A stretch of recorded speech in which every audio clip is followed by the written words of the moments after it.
વલસાડના નનકવાડા ગામમાં ઝટકા મશીનનો કહેર, 2 પશુઓના મોત બાદ તંત્ર હરકતમાં, વાડી માલિક સામે કાયદેસરની કાર્યવાહી. વલસાડના નનકવાડા ગામના ખારિયા ફળિયામાં બનેલી પશુઓના મોતના મામલે મોટો વળાંક આવ્યો છે.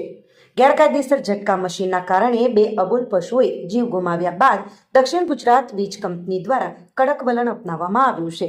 વલસાડના નનકવાડા ગામના ખારિયા ફળિયામાં રહેતા ચેતન વિઠ્ઠલભાઈ પટેલની વાડીમાં પાકના રક્ષણ માટે ગેરકાયદેસર રીતે વીજ વાયરો દોડાવવામાં આવ્યા હતા. આ વાયરોમાં વહેતા જોરદાર કરંટની લપેટમાં આવતા 2 નિર્દોષ પશુઓના કરુણ મોત નીપજ્યા હતા. આ ઘટનાને પગલે સ્થાનિક પશુપાલકોમાં ભારે આક્રોશ ફાટી નીકળ્યો હતો. વીજ કંપનીના અધિકારીઓએ સ્થળ તપાસ કરી આ વીજ જોડાણને ગેરકાયદેસર જાહેર કર્યું છે.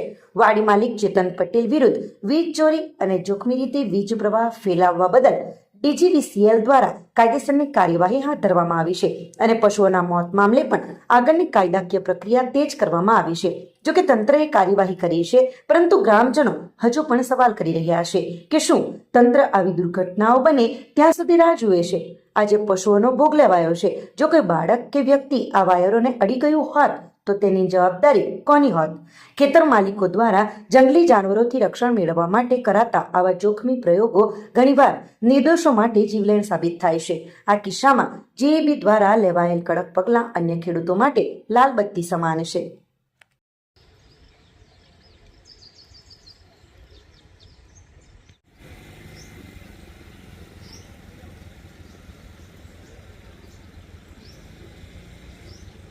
અમારી લાઈવ ન્યૂઝ 24 ચેનલને સબસ્ક્રાઇબ કરો. બેલ આઇકોન દબાવો જેથી આવનાર ન્યૂઝ અપડેટ્સની નોટિફિકેશન આપ સુધી સૌથી પહેલા પહોંચે.